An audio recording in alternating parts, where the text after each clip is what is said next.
Alrighty, so now we're ready for lesson 2. So we'll do a little review because some of you, this might be a different day. For some of you, the review might be just from what we were just talking about because you were just going to continuously keep listening. So I am on the slide now that says quick write number 2. So you should right now have your writing duotang out or your writing booklet or binder, whatever. So quick write number 2. Write about an important family moment on a lined piece of paper in your writing duotang or binder. If you're typing, that's fine too. Put a timer on and see if you can continuously write for about 5 minutes. Again, don't worry about spelling, grammar, or punctuation. Don't worry about including a proper intro or conclusion. We'll get to that stuff later. Just focus right now on just getting all your ideas out. Again, please don't include quotation marks. We're not ready for that yet. Unless you feel like you're quite confident with that, that's fine. But yeah, we haven't really learned how to properly include that in our writing yet. During this quick write, the one thing I do want you to focus on is, can you include a super sentence starter? So something that starts with an ing. And so a refresher of that is on the next slide. If you go to the next slide, super sentence starter. So this is something you guys had worked on with Miss Vanderham on Thursdays. So starting a sentence with an ing verb just makes for a different sentence and it sounds a little bit more interesting. So we're not starting all our sentences the same. So on the right side of the PowerPoint, I give you a whole list of ing verbs. Breathing, buying, listening, creating, flying, laughing, relaxing, and so on. Obviously there are more, but those are some options. Then on the right, I give an example of what sentences like that look like. Listening carefully, the girl noticed a mysterious sound. Tripping over his feet, the clown made everyone laugh. Flying through the air, the eagle spotted its nest. And then there's a reminder there to not forget the comma. So while you're writing about a quick write for an important family memory or moment, can you try and include 2 types of these sentences?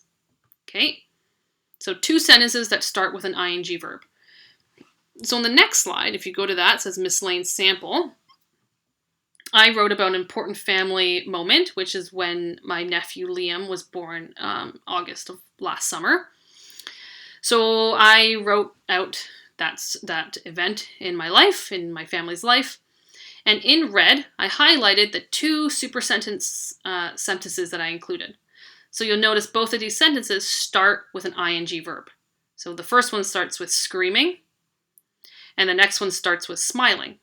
Okay, so try and include 2 ing verbs, the sentences that start with it. Okay, so now I would pause the video here and then write about this in your duotang. And then when you're done writing, turn your video back on. Okay.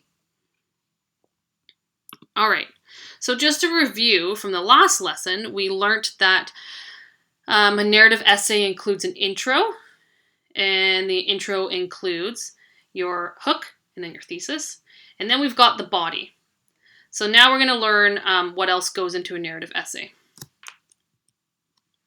So the next slide says transitional sentences.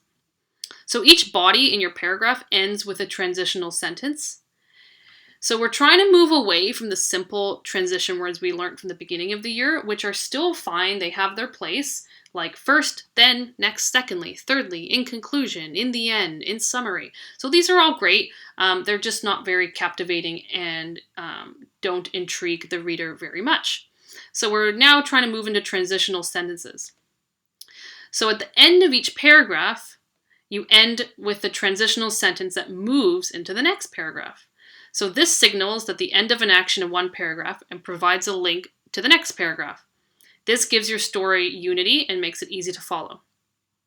So let's look at this example. You'll notice that this is connected to frustration at the airport from the previous lesson. So this is the next paragraphs. So in the first paragraph, this was my first visit to the international terminal of the airport, and nothing was familiar. I could not make sense of any of the signs. Where was the check-in counter? Where should I take my luggage? I had no idea where the immigration line was. I began to panic. What time was it? Where was my plane? I had to find help because I could not be late. So that's your transitional sentence. I had to find help because I couldn't be late. transitions me into next paragraph. Probably the next paragraph is going to be about what? Finding help. Because that last sentence of the previous one indicates that this person is going to try and find help. So next sentence, I tried to ask a passing businessman for help, but my words all came out wrong. He just scowled and walked away. What had happened? I had been in this country for a whole semester, and I could not even remember how to ask for directions. This was awful. Another bus arrived at the terminal, and the passengers stepped off, carrying all sorts of luggage. Here was my chance. I could follow them to the right place, and I would not have to say a word. Okay, so there's an example of transitional sentences.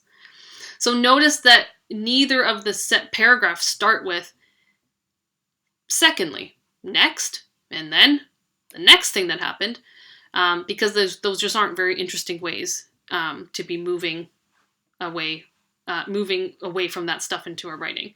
That sort of writing with first, then next is great for when we're doing like instructional or informational paragraph writing. Like if you're providing me with the instructions for how to make a lasagna, yeah, you might have lots of first, then next. But we're writing a story that's trying to captivate our audience and make people intrigued. So that's why we're trying to move into transitional sentences. Okay. Next slide.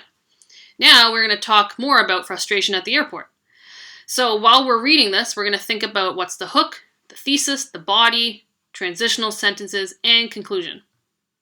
So let's also talk about how this essay is zooming in on a small moment in this person's life. So we're not writing a whole narrative essay about our entire life. This essay, we know this person is living somewhere abroad.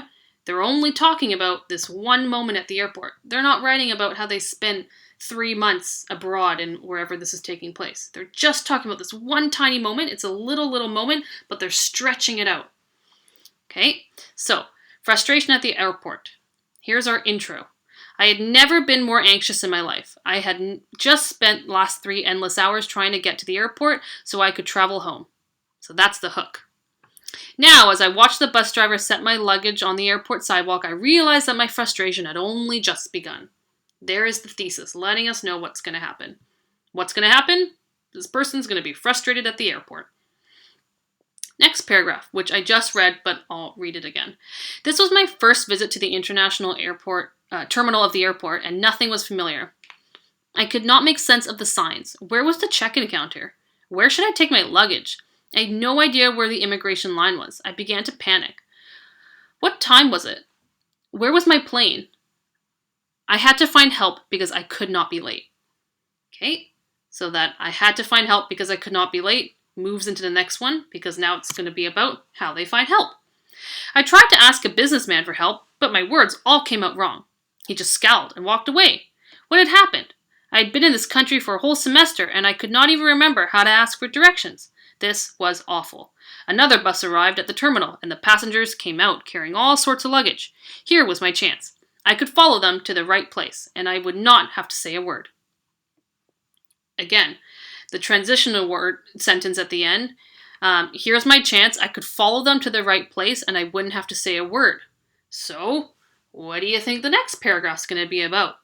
Probably following them around. I dragged my enormous suitcase behind me and followed the group. We finally reached the elevators. Oh no! They all fit in, but there wasn't enough room for me. I watched in despair as the elevator doors closed. I had no idea what to do next. I got on the elevator when it returned and gazed at all the buttons. Which one could it be? I pressed button 3. The elevator slowly climbed up the 3rd floor and jerked to a stop. A high, squeaking noise announced the opening of the doors, and I looked around timidly. Okay, so go to the next slide for the next paragraph. Tears formed in my eyes as I saw the deserted lobby and realized that I would miss my plane. Just then, an elderly airport employee shuffled around the corner. He saw that I was lost and asked if he could help. He gave me his handkerchief to dry my eyes as I related my predicament. He smiled kindly and led me down a long hallway. We walked up some stairs, turned a corner, and at last, there was customs. He led me past all the lines of people and pushed my luggage to the inspection counter. And here's the conclusion. When I turned to thank him for his help, he was gone. I will never know the kind man's name, but I will always remember his unexpected courtesy. He He helped me when I needed it the most. I can only hope that one day I'll be able to do the same for another traveler who is suffering through a terrible journey. Okay, so that is the end of that essay. So we're just going to end this lesson now with talking about conclusions. So the conclusion of narrative essays, there's different types of conclusions. So look at the PowerPoint slide that says conclusion. There's one type called moral. So here's an example. The little boy had finally learned that telling the truth was the most important thing to do. Okay, so sometimes the ending could be about learning a life lesson, learning to always tell the truth, learning to always be helpful to others. Another type is called prediction. I can only hope that one day I will be able to do the same for another traveler who is suffering through a terrible journey. Okay, so the one we just read is prediction, because they're hoping that one day this thing will happen again and they can be helpful. And the last one is called revelation. So every New Year's Eve, my wife and I return to the magical spot and remember the selfless act that saved our lives. Okay, so it just makes you think about life in general, and this could be, this revelation could be if you're thinking about, your family cabin that you go to every year, and you just think about what a great moment that is for your family. Okay, so those are the different types of endings. So that is the end of this lesson, which is lesson 2. So I'm going to stop the video now, and that's the end of lesson 2.